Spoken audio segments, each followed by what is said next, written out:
여러분 안녕하십니까, 강신엽 변호사입니다. 가계빚이 천문학적으로 증가하고 있습니다. 3분기 가계빚이 역대 최고를 기록했습니다.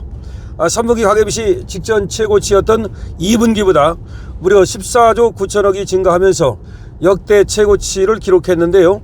한국은행 발표에 따르면 3분기 가계 신용 잔액이 2분기보다 가계대출이 12조 원, 판매 신용이 3조 원 증가해서 총 1968조 3천억 원에 달했습니다. 가계대출 잔액은 금융기관에서 대출받아서 이용 중인 금액을 말하는데요.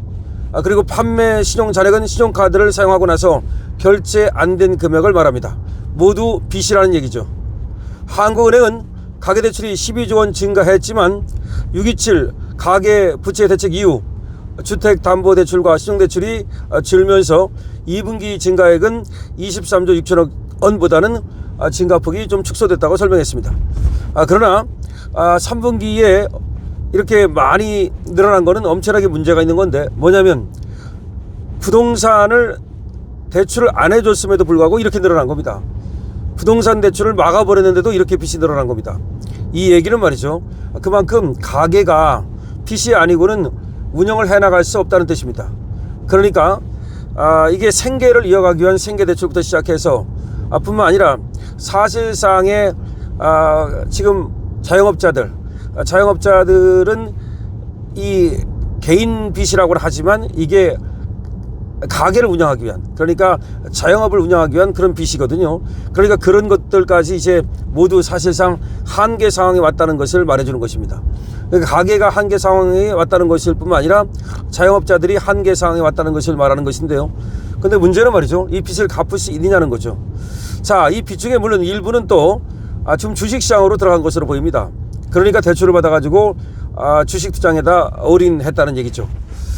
그런데 주식값이 오늘 완전히 난리 났습니다. 주식시장 오늘 130포인트 이상이 폭락하고 있습니다. 그러니까 4천이 깨지고 지금 3,900 또 깨지고 3,800대를 기록하는 것으로 보여지는데요. 뭐 3,900 정도 된다 하더라도 오늘 어쨌든 4천이 깨지는 건 분명합니다. 과연 3,900이 깨질지 여부는 좀 지켜봐야 되겠습니다만, 자, 어쨌든 간에 이렇게 가계빚이 많고 이 가계빚 중에 많은 돈이 지금 주식투자로 흘러든 것으로 보이는데, 거기다가 지금 신용투자가 26조, 신용투자, 그러니까 빚으로 주식을 산 사람이 26조입니다. 이거 거의 다 빚으로 비투를 했다는 얘기인데요.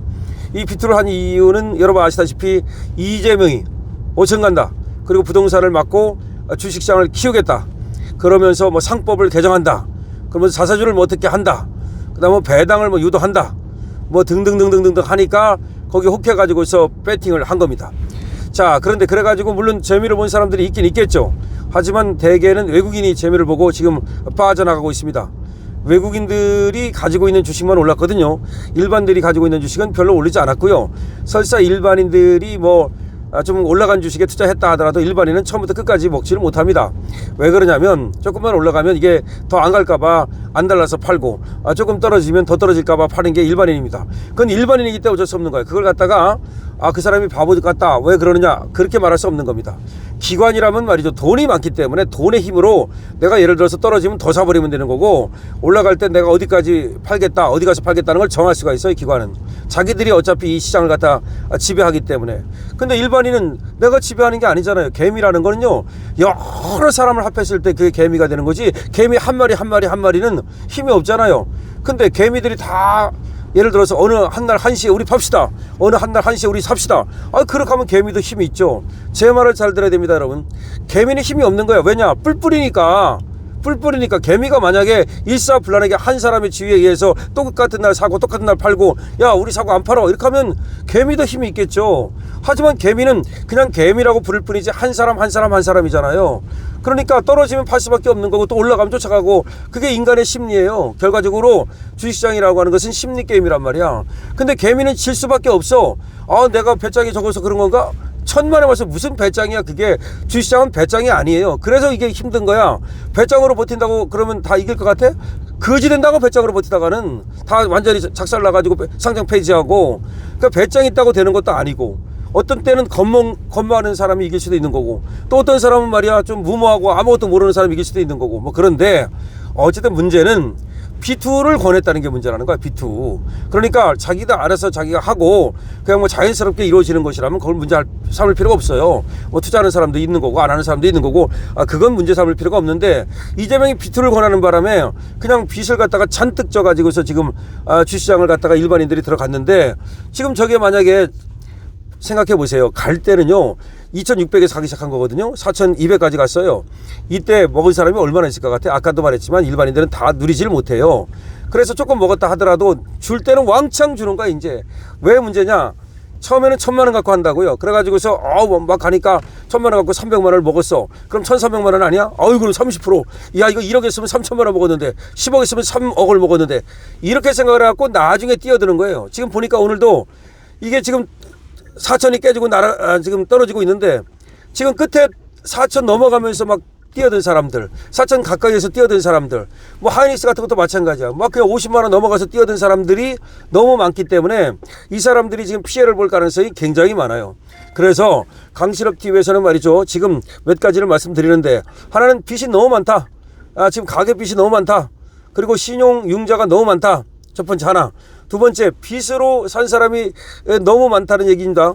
두 번째는 뭐냐, 지금 미국에다가 우리가 1년에 200억 달러 플러스 알파 300억 달러 정도 됩니다. 이 돈을 갖다가 달러로 갖다 줘야 되는데, 이 달러가 우리가 지금 뭐 애완 보유가 별로 없단 말이에요. 이거 생각하면은 달러 값이 지금 천정부지로 뛰어오를 가능성이 있다. 벌써 지금 뭐 1470원까지 찍지 않았습니까? 1465원 뭐 지금 이렇게 하고 있는데, 우리 뭡니까 연기금이 개입하고 뭐 이렇게 한 것 같은데, 그래가지고 조금 이제 개입하겠다 이렇게 엄포를 나가지고서 찍어 누른 겁니다. 그런데 이거 1500원 넘어가는 건 일도 아니다. 자, 1500원 넘어가는 일도 아니고 1600원 1700원 간다. 그러면 세 번째 뭐가 되느냐, 결국 빚 많고 그 다음에 이제 환율 달러값 올라가고, 이렇게 되면 결과적으로는요 주식시장이 폭락할 수밖에 없어요. 이건 주식시장이 폭락으로 가는 거야. 의도적으로 올려놨지만 그것도 어느 정도까지만이야. 빚을 올려놓은 거기 때문에 이게 이제 반대매매가 나오기 시작해요. 반대매매 아니라도 어차피 빚으로 산 사람들은 이제 팔 수밖에 없어요. 강제로 팔게 된다고. 그러면 이제 주식시장은 떨어질 거 아닙니까? 그 다음에 지금 환율은 올라갈 거 아닙니까? 원래는 같이 가야 되는 거예요. 이거 무슨 말이냐면, 주식시장이 우리가 좋으면 그러면 우리 원화값도 비싸야 되는 거예요. 그러면 원달러 환율이 떨어져야 되는 거야 원래는. 그런데 이게 거꾸로 가고 있잖아. 다시 말해서 주식시장이 올라갔지만 원달러 환율도 올라갔잖아. 이러면 안 된다고요. 주식시장이 올라가면 원달러 환율은 떨어져야 되는 거야. 그런데 주식시장이 올라갔죠? 근데 원달러 환율이 떨어졌죠? 이 얘기는 무슨 얘기야? 결국은 이 주식시장도 떨어진다는 걸 말하는 거야. 이게 같은 방향으로 가는 거예요. 같은 방향으로 원래가. 그러니까 원화가 비싸면은 주식시장도 올라가는 거고, 원화가 싸면 주식시장도 떨어지는 거예요. 근데 그게 거꾸로 움직였다고. 거꾸로 움직였다는 얘기는 뭐냐, 주식시장을 인위적으로 올렸다는 얘기야. 다시 말해서 이재명이 이입 털어가지고, 그리고 연기금을 비틀어가지고, 그리고 기업을 비틀어가지고 인위적으로 올린 것이 아니냐는 의심이 강하게 드는 거예요. 근데 4천까지는 인위적으로 올렸을지 모르지만 5천을 인위적으로 올릴 수가 없어요 지금. 그래서 여러분들께서, 자 그러면 원달러 환율은 올라갈 것이다, 1500원을 넘어설 것이다는 겁니다. 그 다음 금값은 올라갈 수밖에 없어요. 결국 달러 값이 올라가면 금값도 떨어지진 않을 거고 올라갈 수밖에 없을 것이다. 주식시장은 이제 다 왔다라고 보고 경계해야 된다. 물론 조금 왔다 갔다 할지는 모르겠습니다만은, 일반적으로 이제 어쨌든 경계를 시작해야 된다. 무조건 5천 간다, 뭐 7,500 간다. 어떤 또 증권사에서는 뭐 7,500 간다고 설레발을 떨던데, 이재명한테 어떤 비유 맞추는 건지.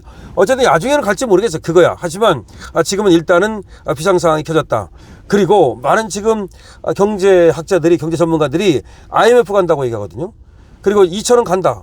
확신 있게 말하는 사람들이 많아요. 제가 그 말하는 사람들을 들어봤어요. 유튜브도 들어보고 왜 그렇게 말하는가도 들어보고, 그러니까 이건 간다는 거예요. 2천원 간다는 거야. 2천원.